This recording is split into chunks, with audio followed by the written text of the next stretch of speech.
Hello friends, this is Dr. Manisha Anand. Hope you all are doing well and happy Navratri to everyone. Sorry, this video has taken a long time to be uploaded, but now I'm back. आज हम लोग बात करेंगे दांत के treatment के बारे में कि ये कितना ज़रूरी है हमारे लिए।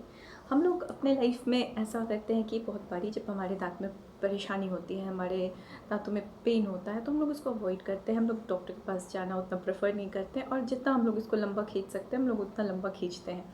बट हमारे दांतों की ट्रीटमेंट बहुत ज़्यादा ज़रूरी है हमारे लिए और हम लोगों को इसको इग्नोर बिल्कुल भी नहीं करना चाहिए। एट टाइम्स आज हम बात करेंगे कि बहुत बार ऐसा होता है हमारे मुंह में कि दांत हमारे सड़ जाते हैं, हमारे दांतों में कैविटीज़ हो जाती है, कीरीज हो जाते हैं और हम लोग उसको एज इट इज़ छोड़ देते हैं क्योंकि वो हमारे लिए पेनफुल नहीं होता है। एट टाइम्स होता है ऐसा कि दांतों में अगर सड़न है, कैविटीज़ है, तो वो बहुत ज़्यादा पेनफुल नहीं होता है, हम लोग को वो इतना ज़्यादा तकलीफ़ नहीं दे रहा होता है, तो हम लोग उसको अवॉइड करते रहते हैं। लेकिन आप ये जानिए कि अगर हमारे दांतों में कैविटीज़ है, अगर हमारे दांतों में स्पेस बन चुका है जिसमें गंदा जा सकता है, हम वाइल ईटिंग उसमें खाना फंस सकता है, जिसमें बहुत सारे डिब्रीज जो होते हैं खाने की वजह से, गंदगी जो सफाई नहीं हो पाती है, वो धीरे धीरे जमते जमते हमारे मुंह में इन्फेक्शन क्रिएट कर देता है। अगर हम लोग दांतों की ट्रीटमेंट को लंबा छोड़ देते हैं, दांतों में कैविटीज़ हो जाती है, उसको हम लोग एज इट इज़ इग्नोर कर देते हैं क्योंकि वो हमें तकलीफ़ नहीं दे रहा है, वो हमारे लिए पेनफुल नहीं है, तो हम लोग उसके ट्रीटमेंट को अवॉइड कर देते हैं। एट टाइम्स ये होता है कि जो हमारे मुंह में जो पार्ट दिख रहा होता है उसे हम क्राउन कहते हैं और जस्ट उसके नीचे जो हमें नहीं दिख रहा होता है, जो मसूड़े के अंदर होता है, उसे हम रूट कहते हैं। तो एट टाइम्स दांतों में सड़न इतनी ज़्यादा हो जाती है कि जो क्राउन होते हैं वो खुद ही खुद निकल आते हैं, बाहर चले टूट जाते हैं, सड़न की वजह से वो गिर जाते हैं, तो सब जड़ ही बच जाता है और वो जड़ सड़ जाता है, उसमें कैविटीज़ हो जाती है, वो रह जाता है हमारे मुंह में। एट टाइम्स लोगों को वो उतना परेशान नहीं भी कर रहा होता है, लेकिन ये सड़े हुए दांत अगर हमारे मुंह में रह जाते हैं तो इसमें इन्फेक्शन होने के बहुत चांसेस हैं और ये हमारे मुंह में इन्फेक्शन क्रिएट कर देता है जो कि मसूड़े के अंदर हो जाता है और फिर वो धीरे धीरे फैल के बड़ा हो जाता है। एट टाइम्स आप देखिएगा कि लोगों के दांतों में दर्द है, कैविटीज़ है और उस वजह से उनके फेस में, उनके चेहरे में सूजन आ जाते हैं, स्वेलिंग हो जाती है और वो फेस उनका एक साइड, जिस भी साइड पेन हो रहा है, आइदर इस साइड या राइट साइड और लेफ्ट साइड, तो उनके फेसों में उतना बड़ा सा एक सूजन हो जाता है, स्वेलिंग हो जाता है उस इन्फेक्शन की वजह से। ये सूजन एट टाइम्स हमारे विजडम टीथ की वजह से भी होता है जब वो हमारे मसूड़े में फंसा होता है। ये मैंने ऐसा इस वीडियो पे मैंने अच्छा खासा डिस्क्रिप्शन दिया है इसके पहले वीडियोज़ में भी, तो आप वो देख सकते हैं मेरे चैनल में सब्सक्राइब करके। लेकिन आज हम लोग बात करेंगे कि दांतों के ट्रीटमेंट को हम लोगों को इग्नोर नहीं करना चाहिए।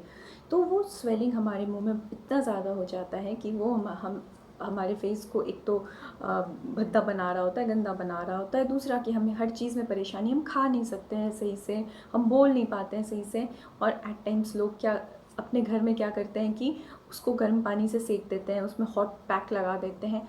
तो ये बिल्कुल भी आप लोग अपने माइंड में ऐसे सेट कर लीजिए कि अगर हमारे मुंह में सूजन है, अगर हमारे चेहरे पे स्वेलिंग है, तो कभी भी उसे गर्म पानी या किसी भी गर्म चीज़ से बाहर से ना सेकें। बाहर से सेकने से वो सूजन और भी ज़्यादा बड़ा हो जाएगा और भी ज़्यादा वो फैल जाएगा और उससे आपकी परेशानी और तकलीफ़ और ज़्यादा बढ़ जाएगी। आप फिर से मेरे बताए हुए पहले सारी चीज़ों को अपना सकते हैं।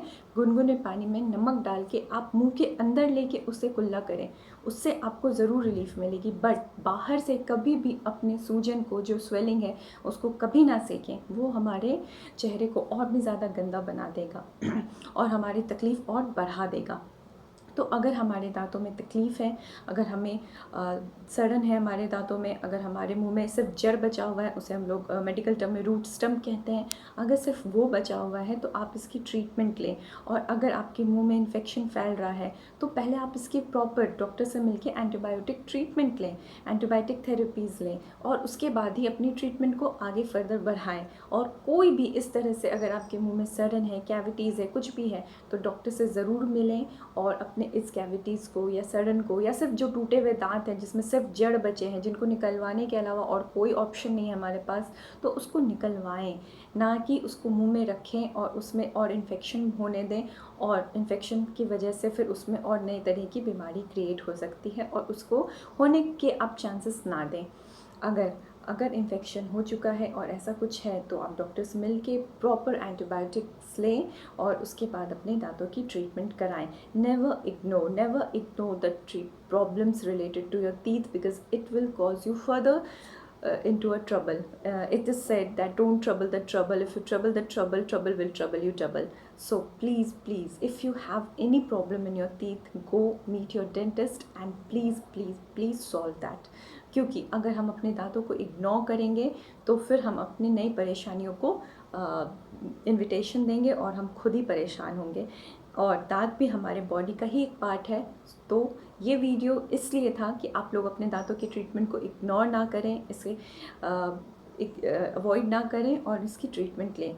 अभी हमारे पास एक्चुअली एक केस आया हुआ था जिसमें कि पेशेंट अपने दांतों की ट्रीटमेंट नहीं करवा रहे थे और फिर वो नीचे में जड़ में इन्फेक्शन हो गया था और इन्फेक्शन की वजह से उनके चेहरे में बहुत ज़्यादा सूजन आ गया था, स्वेलिंग आ गई थी. तो मुझे लगा कि शायद हमें इस बारे में ज़रूर बात करनी चाहिए कि लोग अपने दांतों को बहुत अवॉइड करते हैं, इग्नोर करते हैं. उसकी वजह से हमारे दांतों में इन्फेक्शन होता है और उसकी वजह से नई नई परेशानियाँ क्रिएट होती हैं. I hope this video will work and you all will definitely uh, you all will definitely like this, and please don't ignore your problems related to teeth. I hope you all are doing well and enjoy the puja. Happy Navratri. Thank you.